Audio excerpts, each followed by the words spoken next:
সত্য, সত্যের উপর কেবল ধর্ম প্রতিষ্ঠিত। এখনো সত্যবাদী কেউ না কেউ আছেন যার উপর ভর করে ধর্ম চলছে। বাকি 3টা গুণ নষ্ট হয়ে গেছে। সুচিতা, তপস্যা নষ্ট হয়ে গেছে, এগুলো নষ্ট হয়ে গেছে। এই জন্য আমরা কলিহত জীব যারা, সংসারী জীব যারা, আমাদের কর্তব্যটা কি? বলছেন যদিও কলিযুগ অত্যন্ত দুষের আকর, এই যুগের একটা মহান গুণ রয়েছে। কি গুণ? গুণটা হচ্ছে এই যুগের মানুষেরা কেবল ভগবানের কথা শ্রবণ এবং হরে কৃষ্ণ মহামন্ত্র জপের মাধ্যমেই তারা উদ্ধার হয়ে যেতে পারে। জয় জয় শ্রী রাধে শ্যাম। কলির বজন বড় সুজা, গঙ্গার জলে গঙ্গার পূজা। আবার কলির বজন বড় সুজা, চেনা বুঝে বড় গাধা। কলির বজন খুব সহজ, আবার খুব কঠিন। এই যুগে আবির্ভূত হলেন গৌর হরি। অন্যান্য যুগে অত্যন্ত কঠিন পদ্ধতি, আমরা সেটা পারবো না। এই জন্য মহাপ্রভু রাধার প্রেমর ভাণ্ড থেকে প্রেম ধন চুরি করে নিয়ে আসলেন আমাদের জন্য। পাত্র অপাত্র বিচার করলেন না মা, অকাতরে সবার কাছে বিলিয়ে দিলেন। ভক্তির 64টা অঙ্গের মাঝে প্রথম অঙ্গটাই হচ্ছে শ্রবণাক্ষ ভক্তি। শ্রবণ করো, শ্রবণ করো। দ্বিতীয় কীর্তন, এই যে আপনারা শ্রবণ করছেন, আমি কীর্তন করছি। কীর্তন মানে শুধু কুল করতাল বাজানো নয়। তারপর স্মরণ, যা শুনছো এইখানেই রেখে যাবে না, বাড়িতে ঘুমিয়ে ঘুমিয়ে মনে মনে স্মরণ করবে আজকে কি শুনলাম।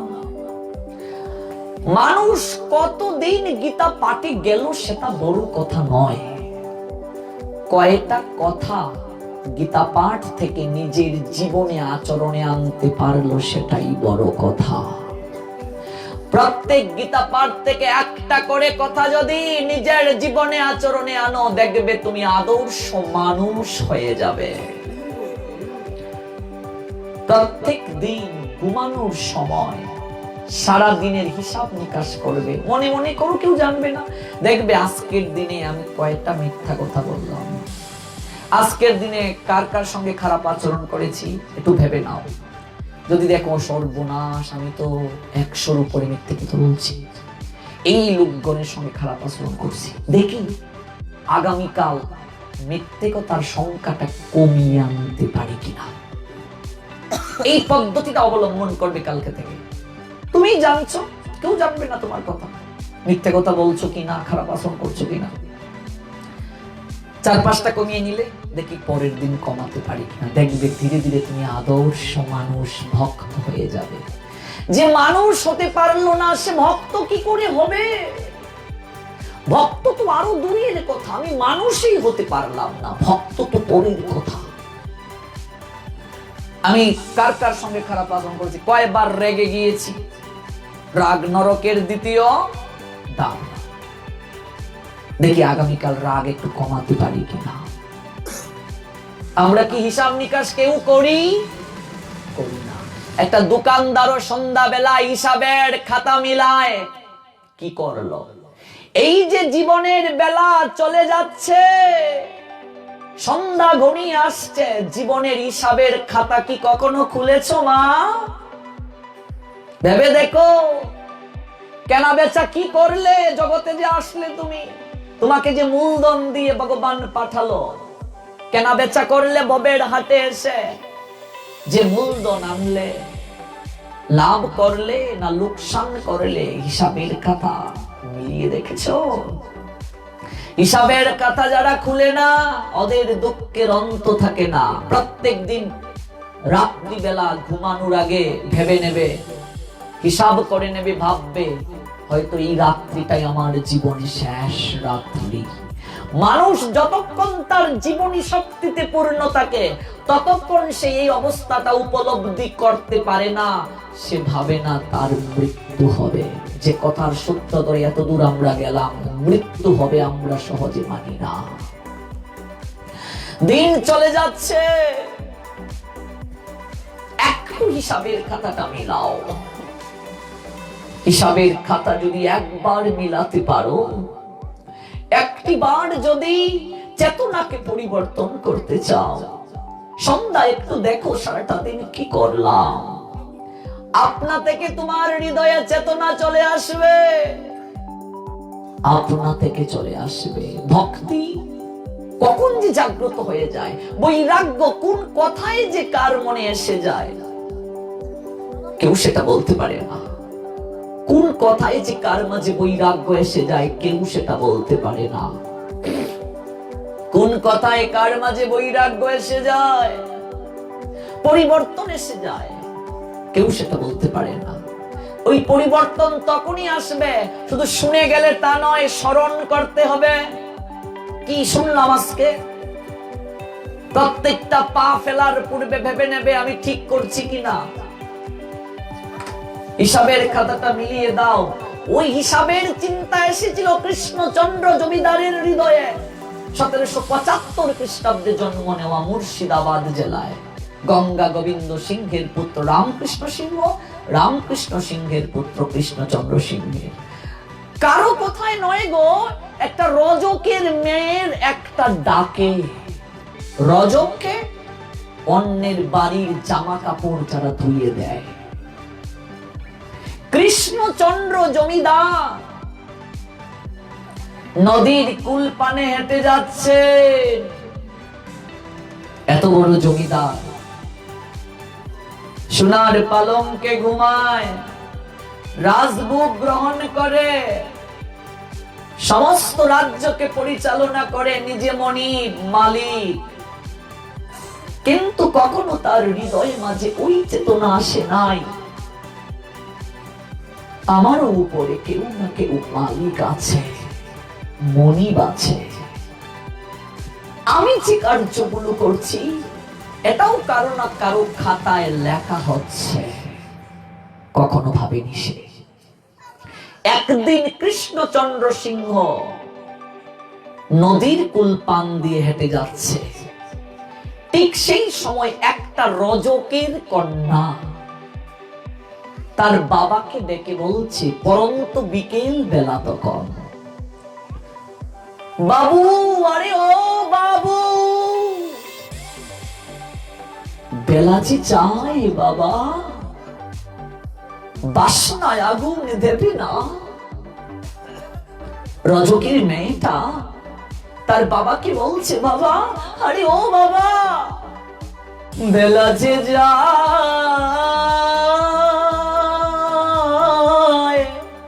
ওরে বেলা চলে যায়, বাবা বেলা যে যায়, বাসনায় আগুন দেবে না? বাসনা কি গো মা? তখনকার সময়ে সাবান পাউডার কিছু আবিষ্কৃত হয়নি কাপড় ধোয়ার জন্য। কলা পাতাকে কেটে রোদে শুকিয়ে আগুনে পুরা হতো, এক ধরনের কষ তৈরি হতো যাকে ভাসনা বলে। রজকের মেয়েটা তার বাবাকে বলছে, বাবা, আরে ও বাবা, বেলাচি যায়, আজ তো ভাসনায় আগুন দিলি না। এই যে আপন সুরে মনের মাধুরী মিশিয়ে রজকের কন্যা তার বাবাকে ডাকলো, ওই ডাকটা মুর্শিদাবাদ জেলার জমিদারের কানে এসে পৌঁছল। পিছনে ফিরে থাকা লোকে আবার ডাকছে রজকের মেয়েটা, বাবা, আরে ও বাবা, ফেলাছি চাই বাবা। মেয়েটার ডাক শুনে মুর্শিদাবাদ জেলার জমিদার পিছনে থমকে দাঁড়ালো। কেমন জানি একটা অনুভূতি হলো তার হৃদয়ে মাঝে, বেলা যায়, বেলা যায়। ভাবতে ভাবতে মুর্শিদাবাদ জেলার জমিদার রাজভবনে এসে তার কক্ষে গেল। চারিদিকে দর্পণ পরিবেষ্টিত কক্ষ, আয়না ফিট করা, এই সে আয়না মা, প্রতিদিন কৃষ্ণচন্দ্র জমিদার আয়নায় তার মুখটা দেখে, কিন্তু আজ আয়নায় মুখটা দেখতে গিয়ে একটা অন্যরকম অনুভূতি হলো। দেখলো একটা দুটা চুলে পাক ধরেছে। মনে হলো সেই মেয়েটার কথা, বাবা বেলাচি চাই। টপ টপ করে জল চোখ থেকে ঝরে পড়লো মুর্শিদাবাদ জেলার জমিদারের চোখ থেকে। সত্যি কি বেলা চলে যায়?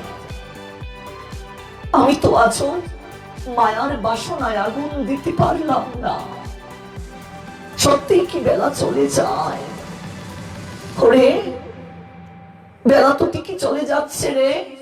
আমি তো কোনোদিন দেখিনি আমার চুলে পাক ধরছে, দান্ত দন্ত পড়ে যাওয়ার উপক্রম হচ্ছে। হ্যাঁ দেখবে মা, এমন একটা সময় আসবে ভোগের উপকরণ থাকবে কিন্তু ভোগ করার তোমার ইচ্ছে থাকবে না, ইন্দ্রিয় যদি বিকল হয়ে যায়। মুর্শিদাবাদ জেলার জমিদার একটা ঝুলন্ত চেয়ারে এসে বসে কাচারিগড়ের বারান্দায় দুল কাচ্ছেন, আর বারবার মনে হচ্ছে বেলা চলে যায়। পরদিন মুর্শিদাবাদ জেলার জমিদার তার শয়নের গৃহে গেলেন, গিয়ে দেখলেন তার ঘরে যে কাজের মেয়েটা ছিল মা, সেই কাজের মেয়েটা জমিদারের বিছানায় ঘুমিয়ে আছে। মুর্শিদাবাদ জেলার জমিদার এই দৃশ্য দেখে বললেন, কে রে মেয়ে তুই? তোর সাহস তো কম নয়, তুই আমার গড়ের চাকরানি, তুই মালিকের বিছানায় ঘুমিয়ে আছিস। মালিকের কাজকে ফাঁকি দিয়ে চুলের মুঠি ধরে টানতে টানতে রাজসভাতে নিয়ে এলেন। কে আছিস রে? একটা ব্যাত নিয়ে আয়। ওই অবাধ্য মেয়েটাকে 30টা ব্যত্রাঘাত কর, তার সাহস কত? কাজের মেয়ে হয়ে আমি মালিক, আমার বিছানায় ঘুমিয়ে গেছে। মাঝে মাঝে আমাদের মনে বৈরাগ্য জাগে বাবা, এই বৈরাগ্য দীর্ঘস্থায়িত্ব হয় না। ভগবানের কথা শুনেছি, দেখবে মনটা গলে গেছে, সংসারে গেলে আর মনে থাকে না। মায়া মায়া রূপী সর্প পিছন থেকে ধেয়ে আসছে গো, কবে চুবল মারবে। মৃত্যুর পথে আমি তুমি প্রত্যেক দিন এগিয়ে যাচ্ছি। একটা দিন যাওয়া মানে তোমার জীবন সূর্যের একটা দিনের অস্ত হয়ে যাওয়া। ভেবেছি কখনো? বলছিলাম মানুষ পশু 4টা কার্য করে, আহার, নিদ্রা, ভয়, মৃত্যু ভয়। যে মৃত্যু ভয় নিয়ে আমরা আলোচনা শুনছি, মৃত্যুরূপ সর্প পিছন থেকে ধেয়ে আসছে, কখন জানি তোমায় ছুবল দেবে। তোমার শেষের ডাক চলে আসবে, বৈরাগ্য আসে। শ্মশানে যখন যাবে মনের মাঝে বৈরাগ্য আসে, না আমাদের সঙ্গে ছিল শ্যামানন্দ, আজকে চলে গেল, না রে আমার রুচি কবিতা চলে আসবে। শ্মশান বন্ধু যারা যায় কিছুটা সময়ের জন্য মনটা নরম হয়ে যায়, এটা কিছুটা সময়ের জন্য। আবার সংসারে এসে মিশেছ, দেখবে ভুলে গেছি আমরা। ওই বৈরাগ্য দীর্ঘকাল ধরে রাখার জন্য সাধু সঙ্গে থাকতে হবে। সাধু সঙ্গ একটা চার্জারের মতো, মোবাইলের চার্জ কমে গেলে তুমি চার্জার দিয়ে চার্জ দাও। সাধু চার্জার, তোমার চার্জ যখন কমে যাবে, এই যে চার্জ নিচ্ছি আমরা মায়াকে দূর করার জন্য, 1-2 দিন চার্জ নিলে হবে না, প্রতিদিন নিতে হবে। প্রতিদিন সাধু সঙ্গ পাবো কোথায়? যা শুনলাম স্মরণ করতে হবে। গ্রন্থ সর্বশ্রেষ্ঠ সাধু, প্রত্যেক দিন একটু হলেও গ্রন্থ পড়তে হবে। এখন তো অনলাইনের যুগ, ইউটিউবে আমরা পাঠ শুনতে পারি, অনলাইনে শুনতে পারি, প্রতিদিন শুনতে হবে, সাধু সঙ্গ করতে হবে। 24 ঘন্টার মাঝে কত ঘন্টা সময় ভগবানকে দেই মা? কতটা সময় ভগবানকে দেই? 24 ঘন্টার মাঝে 1টা ঘন্টা ভগবানকে ডাকার সময় নাই। ভেবে দেখো, 24 ঘন্টার মাঝে 1 ঘন্টা যদি ভগবানকে না দিতে পারি, ভগবানকে দেখার যদি বলি সময় নাই, শেষের দিনে আমাকে দেখার কি ভগবানের সময় থাকবে? ভগবানও বলবেন তোর জন্য আমারও সময় নেই। ওই সময় পূর্ব আকাশ থেকে পশ্চিম আকাশে সবার ঢলে পড়ছে, কে আছিস রে, এটা বেড়াতে নিয়ে আয়। অবাধ্য মেয়েটাকে ব্যত্রাঘাত করতে চাকর হয়ে আমার বিছানায় ঘুমিয়ে গেছে। একটা ব্যত্রাঘাত মেয়েটাকে করা হলো, মেয়েটা হাসছে। আরেকটা ব্যত্রাঘাত করা হলো, মেয়েটা কাঁদছে। আরেকটা ব্যত্রাঘাত, মেয়েটা আবার হাসছে। আরেকটা ব্যত্রাঘাত, মেয়েটা আবার কাঁদছে। কখনো হাসছে, কখনো কাঁদছে, আবার হাসছে, আবার কাঁদছে। মুর্শিদাবাদ জেলার জমিদার বললেন, এই মেয়ে কি হয়েছে রে তোর? একবার হাসছিস কেন, আরেকবার কাঁদছিস কেন? আরেকবার হাসিস, আরেকবার কাঁদিস। ওরে জগতের মুখে আমি জমিদার যাদেরকে শাস্তি দিয়েছি তারা সবাই তো কাঁদে রে, তুই একবার হাসিস কেন, আরেকবার কাঁদিস কেন? মেয়েটা হাত জোর করে বলছে, বাবু, ও বাবু, হাসছি আমার জন্য আর কাঁদছি আপনার জন্য। তোর জন্য হাসছি, আমার জন্য কাঁদছিস, বলতো বিষয়টা বুঝে কি? বাবু মনে কি পড়ে, আমার বাবা যেদিন আপনার গৃহে আমাকে চাকরানিতে নিযুক্ত করে গিয়েছিলেন, সেদিন আমার বাবা আপনাকে প্রণাম দিয়ে বলেছিলেন, বাবু আমার মেয়েটা বড় ভক্ত, বাবু আজকে পেটের দায়ে আপনার গৃহে চাকরানিতে দিয়ে যাচ্ছি। ও বাবু, আমার মেয়েটাকে একটু কৃষ্ণ ভজনের সুযোগ দেবেন।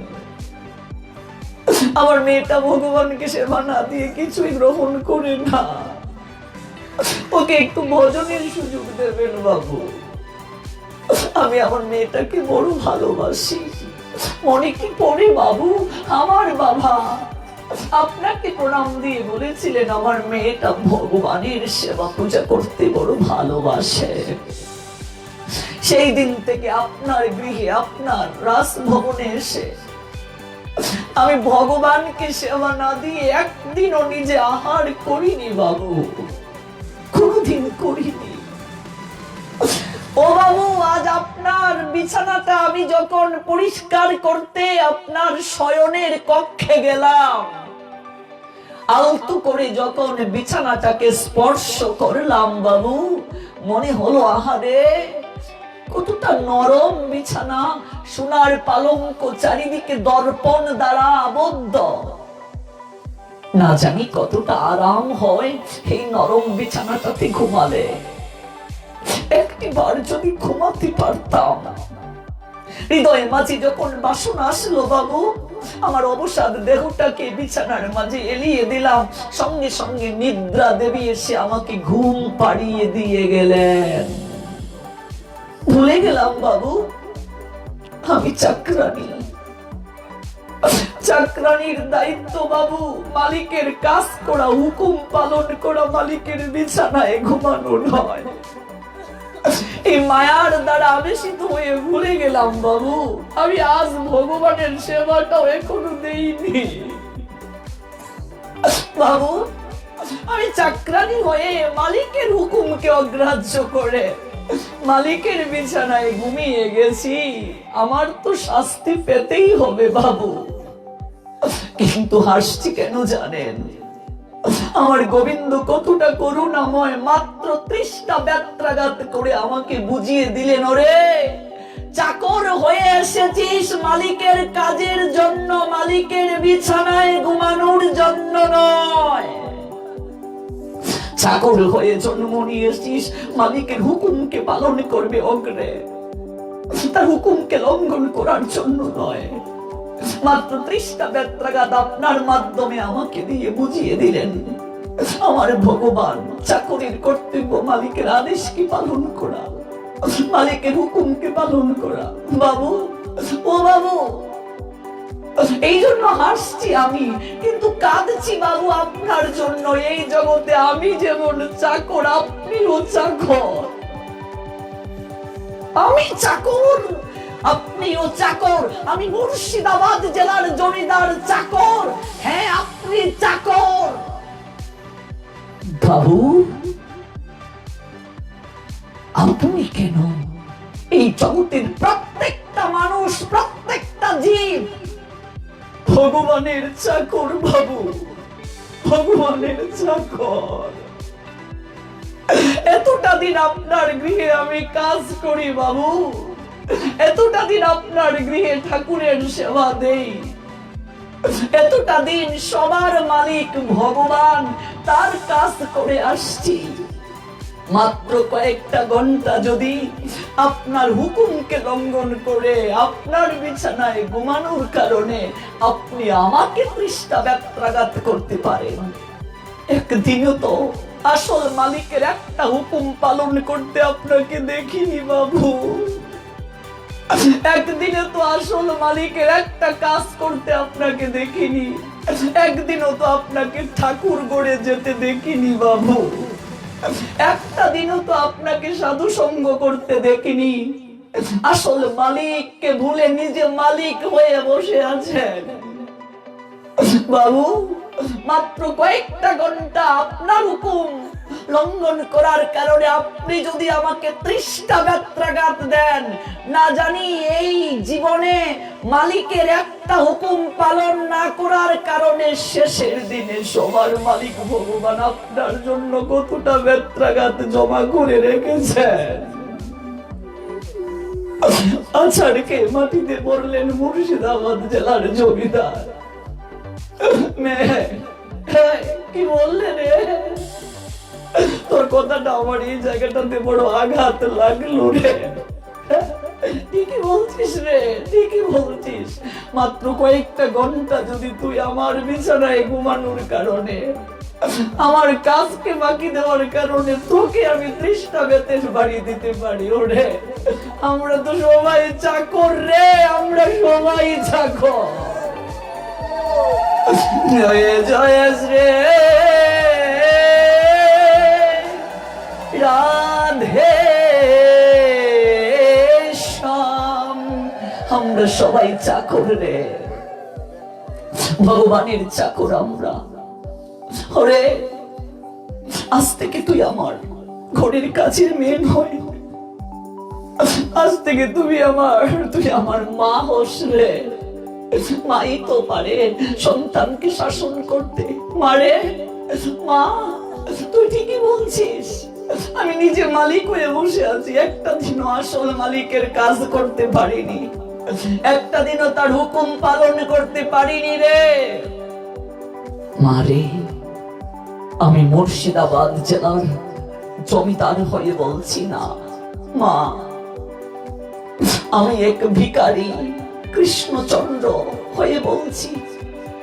এই কৃষ্ণচন্দ্র যতদিন জগতের বুকে বেঁচে থাকবে আর কোনোদিন এই সোনার পালঙ্কে ঘুমাবে না, ঘুমাবে না। যদি কোনোদিন ওই আসল মালিকের দর্শন পাই রে মা, তুই এই জগৎ সংসারে আমার শিক্ষা গুরু রূপে পূজিত হবি। শিক্ষা গুরুকে শিক্ষক, যে আমার চেতনাকে পরিবর্তন করে দেয়, ভগবানের সঙ্গে যুগসূত্র সম্পর্ক স্থাপন করে দেয়। চৈতন্য চরিতামৃত বললেন, শিক্ষা গুরুকে জানিও তুমি কৃষ্ণেরও প্রকাশ। কৃষ্ণের প্রকাশ মূর্তি রূপে শিক্ষা গুরুকে ভালোবাসতে হবে, সম্মান করতে হবে।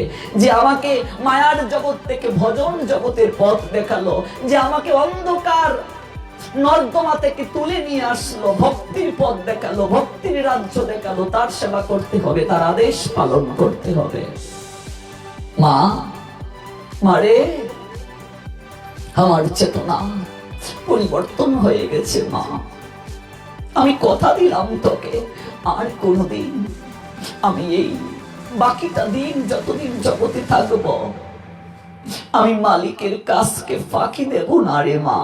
ভেবে দেখো, আমরা যারা চাকরি করি, ব্যবসা করি, 8টায় যদি ডিউটি হয়, এই কুয়াশার মাঝে দৌড় দেই ডিউটিতে। সেটা তুমি কারখানাতেই করো, কোম্পানিতেই করো, সরকারের চাকরি করো, সব ক্ষেত্রেই তো চাকরি। চাকরি মানে কি? অন্যের গোলামি। ডিউটি ঠিক মতো পালন করতে হচ্ছে। এই জগৎ সংসারে ভগবান যে আমাদেরকে পাঠালেন, আমরা তো প্রত্যেকেই তার গোলাম, প্রত্যেকেই তার চাকর, প্রত্যেকেই তার কিঙ্কর। আদৌ কি সেই মালিকের ডিউটি পালন করছি ঠিক মতো? 3 বেলা প্রার্থনা, একাদশী ব্রত, বছরে 24টা, একটু হরিনাম জপ, এইগুলো করার সময় নেই। একটু গ্রন্থ পড়া, অক্ষর জ্ঞান আছে তো পড়ি না। যার অক্ষর জ্ঞান নেই সে মূর্খ। তার তো একটা জবাব আছে, ঠাকুর আমার তো চোখে আলো নাই।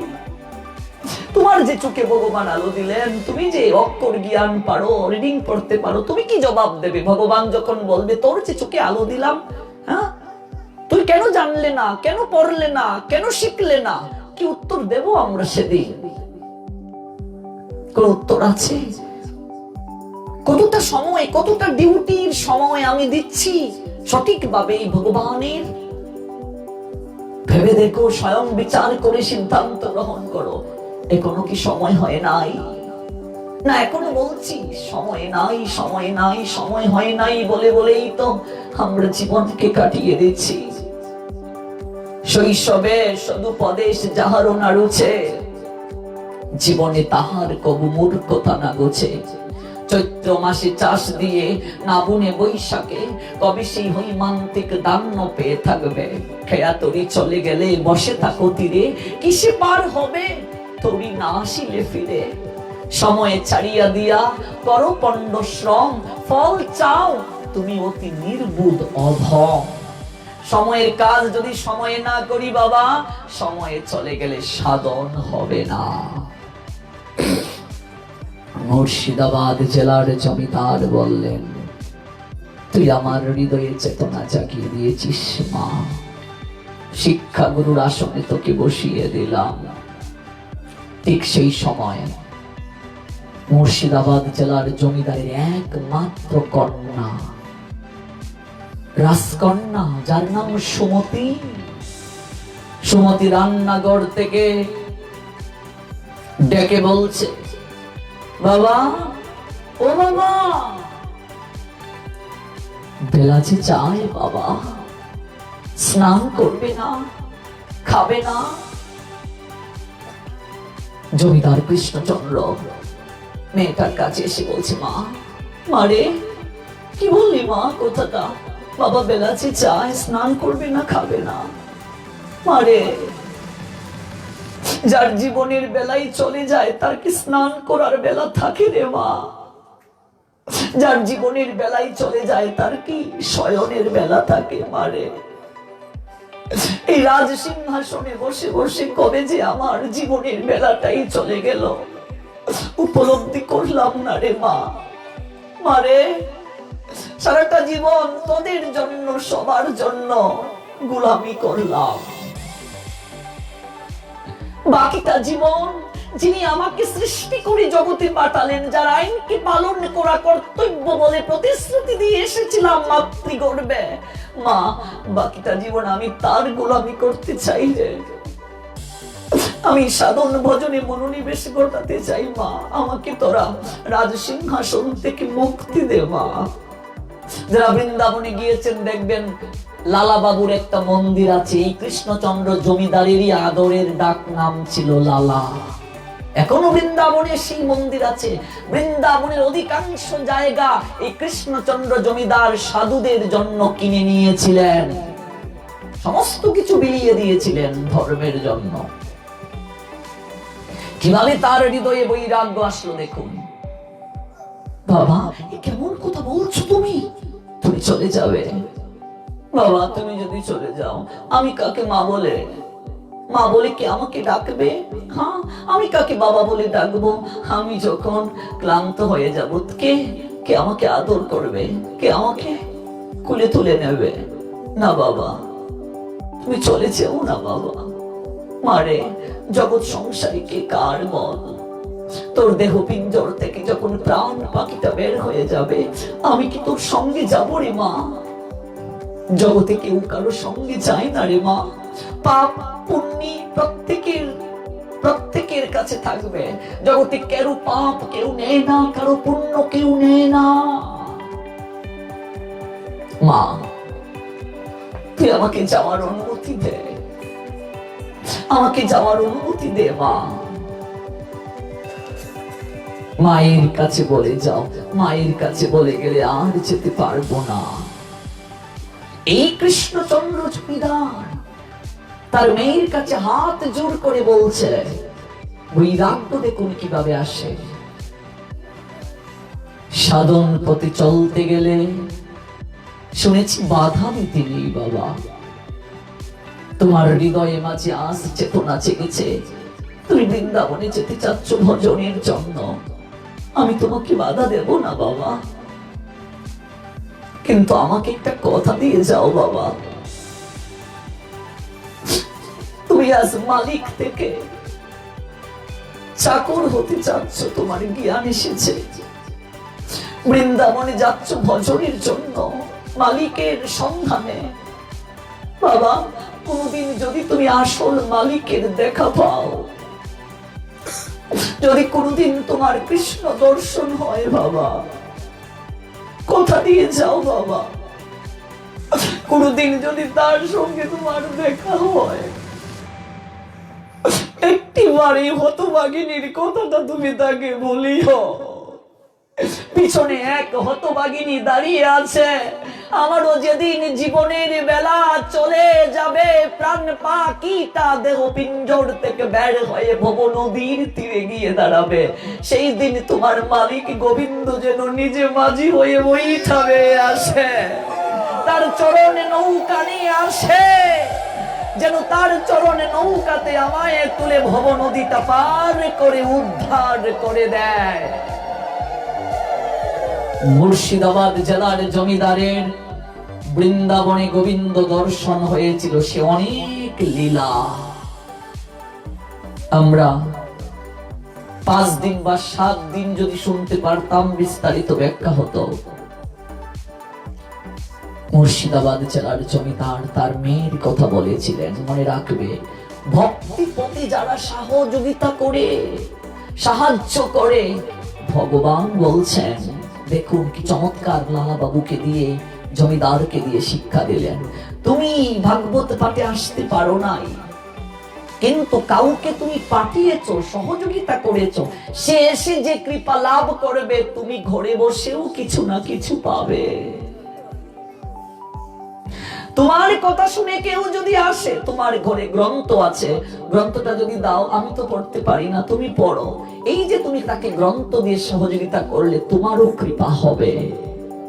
একাদশীতে একজনকে একটু প্রসাদ পাওয়ালে, দ্বাদশীতে তাতেও কৃপা হবে। যতটুকু পারো একটু একটু করে করি না আমরা, সংসারী মানুষ, কাজও করতে হবে, চাকরি করতে হবে, ব্যবসা করতে হবে, ভগবানকে বাদ দিয়ে নয় বাবা। একটু একটু করে শুরু করো, দেখবে শেষের দিনে গিয়ে তোমার অনেক জমা হয়ে গেছে।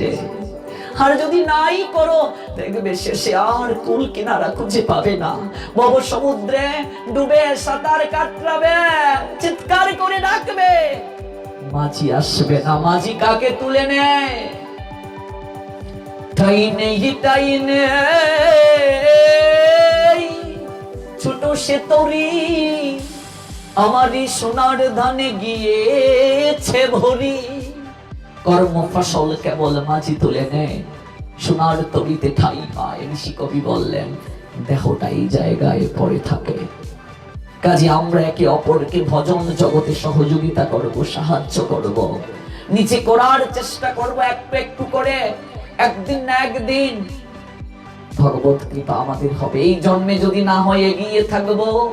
ভগবান বলছেন, এক জন্মে যদি সে মূল জায়গায় পৌঁছাতে না পারে, পরবর্তী জন্মে আমি তাকে আবার সুযোগ দেই, তাকে ধনীর ঘরে জন্ম দেই। কৃষ্ণ ধনে যে ধনী, জন্মের পর থেকেই সে ভজনের সুযোগ পায়। হয়তো বিগত জন্মে কিছু না কিছু করে এসেছিলাম, যার কারণে এই বয়স থেকে, আরো ছোটবেলা থেকে আমি শুরু করেছি। আপনাদের আশীর্বাদ ছিল। এই জন্মে যদি নাও পারি, এগিয়ে থাকলাম, পরবর্তী জন্মে আবার ওই জায়গা থেকে শুরু করব। কচ্ছপ আর খরগোশের গল্পটা জানেন না? খরগোশ বলছেন একটু ঘুমিয়ে নেই, আমি এক দৌড়ে চলে যাব। কচ্ছপ ভাবলেন আমি একটু একটু করেই যাই, অনেক তো দূর রাস্তা, রাস্তা যেতে হবে। কচ্ছপ একটু একটু করে। খরগোশ একবার চোখ খুলে দেখলেন কি ব্যাপার, কচ্ছপ ছুটছে, আর কতক্ষণ যাবে, আর একটু ঘুমিয়ে নেই। বেলা চলে গেল। ঘুম যখন ভাঙলো, বেলা যায় যায়, দৌড় শুরু করলেন। জিতলো কে মা? কচ্ছপ। কচ্ছপের মতো একটু একটু করেই ছুটো, একটু একটু করেই শুরু করো। 4 মালা থেকেই শুরু করো, না পারলে 2 মালা জপ করো প্রতিদিন, একাদশীটা করো। এগুলো আমরা বিস্তারিত কাল শুনবো। একটু সন্ধ্যায় সবাইকে নিয়ে বসে হরি নাম করো। সাধু সঙ্গ যেখানে হয় অন্তত একটু যাও। ব্যবসা প্রতিষ্ঠান থেকে সন্ধ্যায় একটু বন্ধ করে 5 মিনিটের জন্য হলেও ভগবানের নাম করো, গুরুদেবের আহ্নিকটা করো, দেখবে ভগবানের কৃপা বর্ষিত হয়ে যাবে। এই যে আহার নিদ্রা ভয়ময় তো 4টা কার্য মানুষ করে, পশুও করে। তাহলে মানুষ আর পশুর মাঝে পার্থক্য কোথায়? পশুর বিবেক নাই, মানুষের বিবেক আছে। এই বিবেকটাকে শাস্ত্র বলছে হুঁশ জ্ঞান। আর মানুষ হতে গেলে যে 5টা যোগ্যতা প্রয়োজন, তার মধ্যে প্রথম যোগ্যতাই হচ্ছে হুঁশ জ্ঞান। আমরা আগামীকাল এই জায়গা থেকে পুনরায় শ্রবণ করব। সবার মঙ্গল হোক। আপনারা অবশ্যই নৃত্যে অংশগ্রহণ করবেন। মাতাজিরা আলাদা নাচবেন, বাবাজিরা আলাদা। হরি নাম করে নৃত্যের মাঝে কি যে আনন্দ, কি যে কৃপা। গৌর হরি বললেন হাকিয়ে ঢাকিয়ে কুল করো তালে, গাইয়ে দাইয়ে নাচে, দেখিয়া সমন তরাস পাইয়ে কপাট হানিল দাঁড়ে।